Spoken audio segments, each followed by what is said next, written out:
স্বামী কিভাবে বশ করবেন বা বাধ্য করবেন এর একটা কুফুরি তাবিজ নিয়ে আজকে আলোচনা করব।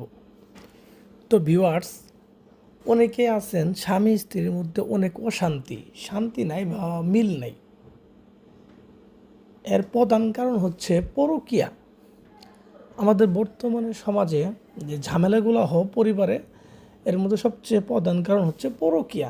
স্বামী অথবা স্ত্রী যে কেউ পরকীয়ার মধ্যে লিপ্ত হলে সেই পরিবারে অনেক অশান্তি হয়। তো ঠিক এই পরকীয়া থেকে মুক্তি পাওয়ার একটা তাবিজ নিয়ে আজকে আলোচনা করব। এটা পরকীয়া থেকে মুক্ত করবে, প্লাস আপনার বাধ্য থাকবে, আপনার কথা শুনবে, আপনার প্রতি মহব্বত করবে। পৃথিবীর বুকে কোনো ব্যক্তির কথাই শুনবে না, শুধু আপনার কথাই শুনবে।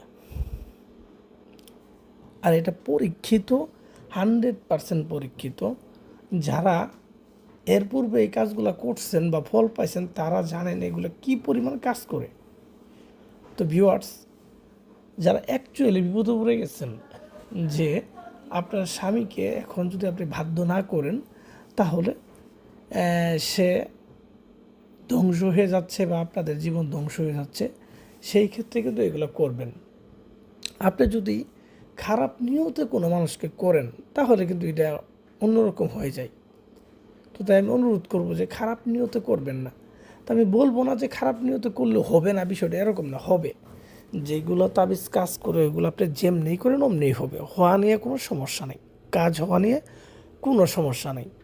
এটা কিন্তু আপনার শুধুমাত্র স্বামী স্ত্রীর ক্ষেত্রে কাজ করবে, বিষয়টা এরকম না। এটা কোনো প্রেমিক প্রেমিকার জন্য করতে পারবেন, ছেলে অথবা মেয়ে দুইজনকেই করতে পারবেন, সমস্যা নেই। একজন ছেলে হয়ে মেয়েকে করতে পারবেন, একজন মেয়ে হয়ে ছেলেকে করতে পারবেন, কোনো সমস্যা নেই, কাজ হবে। এবং এটা কার্যকর হবে 3 দিনের ভিতরে। 3 দিনের মধ্যেই আপনার কাজ হয়ে যাবে। এটা খুবই গুরুত্বপূর্ণ একটা তাবিজ। যদিও তাবিজটা অনেক ছোটো তাবিজ, কিন্তু আসলে এটার কথায় আছে না, ছোটো মরিচের ঝাল বেশি, ঠিক এরকম এই তাবিজটা খুব পাওয়ারফুল তাবিজ। এটা দিয়ে আমি পূর্ব অনেক কাজ বাজ করছি, অনেকেই করছে, কাজ হয়েছে আর কি। তো আশা করি আপনাদেরও কাজ হবে। তো অনেক সময় অনেক মেয়েরা আছেন বা ছেলেরা আছেন যেগুলা স্বামী স্ত্রী তাবিজ করার জন্য অনেক কবিরাজের পিছিয়ে ঘুরছেন, অনেক টাকা পয়সা খরচ করছেন। এক পর্যায়ে এখন আর বিশ্বাস এক প্রকার উঠেই গেছে, ধরতে গেলে এখন আর বিশ্বাস হয় না। কারণ যেখানেই যান সবাই বলে এই সমস্যা, ওই সমস্যা, জিন সমস্যা, শরীর বন্ধ, মুখ বন্ধ। তো এখন আর এগুলোর প্রতি হয়তো মন উঠে গেছে। তো আমি তাদের বলবো যে আপনি অযথাই এগুলা ঘোরাঘুরি না করে, কবিরাজের পিছিয়ে না ঘুরে আপনি নিজেই তাবিজটা করেন, তো দেখি কাজ হয় কি না। অবশ্যই হবে, কিন্তু কিভাবে হবে আমি যেইভাবে বলবো আপনাকে ওইভাবে করতে হবে। আপনি যদি নিজে নিজে পণ্ডিতি করেন বা নিজে নিজে পণ্ডিতি করে যদি নিজের মন মতো করেন তাহলে হবে না। কারণ এগুলো হচ্ছে তাবিজ কবজ ভাই, এগুলো একটা নিয়ম আছে, নিয়মের বাইরে এগুলো হবে না। তো যাই হোক, কথা বেশি বাড়াই ফেললাম। কাজটা কিভাবে করবেন তাবিজটা এটা আমি আপনাদের বিস্তারিত বলি। আপনারা যারা করতে চান তারা মনোযোগ সহকারে আমার কথাগুলো শুনেন। প্রথমত দেখেন স্ক্রিনে দেওয়া তাবিজটা, এটা ভালোভাবে একটু খেয়াল করেন। এই তাবিজটা আপনি মোবাইল থেকে লিখবেন না, এটা প্রথমত একটা ডায়েরিতে লিখে রাখবেন।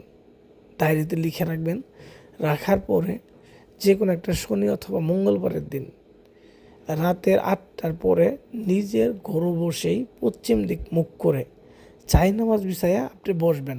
আমি একবার বিস্তারিত বলে দিয়েছি। নামাজ বিছায়া আপনি পশ্চিম দিক মুখ করে বসবেন, সামনে আগরবাতি মোমবাতি এগুলো ধরাবেন, নিজের শরীরের মধ্যে সুগন্ধি মেখে নেবেন, আর আতর বা সুগন্ধি এইগুলা। তো এইগুলা মাখার পরে আপনি বসবেন, বসে তাবিজটা লেখা শুরু করবেন। যাকে করবেন, ছেলে হোক মেয়ে হোক, তার ব্যবহার করা কাপড়, যে কাপড়টা ধোয়া হয় নাই, ব্যবহার করছে কিন্তু কাপড়টা ধোয় নাই, ধুইলে পরে কিন্তু হবে না, মানে তার ওই কাপড়ের মধ্যে তার ঘাম বইরে আসছিল, শুকাই গেছে এরকম আর কি। তো এরকম কাপড়ের 2 টুকরা কাপড় নেবেন, 1 টাকু পরিমাণ 2 টুকরা কাপড় নিয়ে, হ্যাঁ, এই কাপড়ের উপরে 2টা তাবিজ লিখবেন। আমি যেভাবে লিখছি আপনি সেম টু সেম একইভাবে 2টা তাবিজ লিখবেন। তো লেখার পরে দেখেন নিচে খেয়াল করে দেখেন নাম দেওয়া আছে, যেখানে নাম এবং বাবার নাম, এটা হচ্ছে ছেলের নাম, ছেলে বাবার নাম। আর যেখানে নাম এবং মেয়ের নাম, নাম এবং মায়ের নাম, ওই জায়গায় হবো মেয়ে এবং মেয়ের মায়ের নাম। মানে ছেলের ক্ষেত্রে বাবার নাম, মেয়ের ক্ষেত্রে মায়ের নাম। এই নামগুলো সুন্দরভাবে লিখে দেবেন। লিখে তাবিজটাকে সুন্দর করে ভিতরে আতর দিবেন, আগরবাতির ধোয়া দিবেন, হ্যাঁ এগুলো মাখিয়ে দিবেন, ঠিক আছে। দেওয়ার পরে তাবিজ দুটাকে সুন্দর করে বলটাবেন। বলটানোর পরে এই তাবিজ দুটাকে আপনি, হ্যাঁ ওই লাল কাপড় দিয়ে পেঁচায়ে, লাল কাপড়, নতুন লাল কাপড় দিয়ে পেঁচায়ে পেঁচায়ে আপনি এটাকে ডালিম গাছের ডালে, হ্যাঁ ডালিম গাছের ডালের মধ্যে বাঁধিয়ে দিবেন। দুইটা তাবিজি ডালিম গাছে দুইটা ডালে বাঁধিয়ে দিবেন।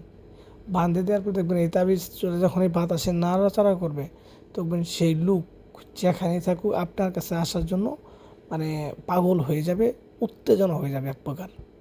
তো আশা করি আমি বুঝাইতে পারছি। আর যারা বুঝেন নাই, হ্যাঁ তা কোন জায়গায় বুঝেন নাই, কোন জায়গায় সমস্যা হলে আপনি আমাকে মেসেজ দেন, কমেন্ট করেন বা ফোন দেন, আমি আপনাকে সুন্দর করে বুঝাই দেবো। তারপরও বলবো যে আপনি নিজেরাই করেন এটা।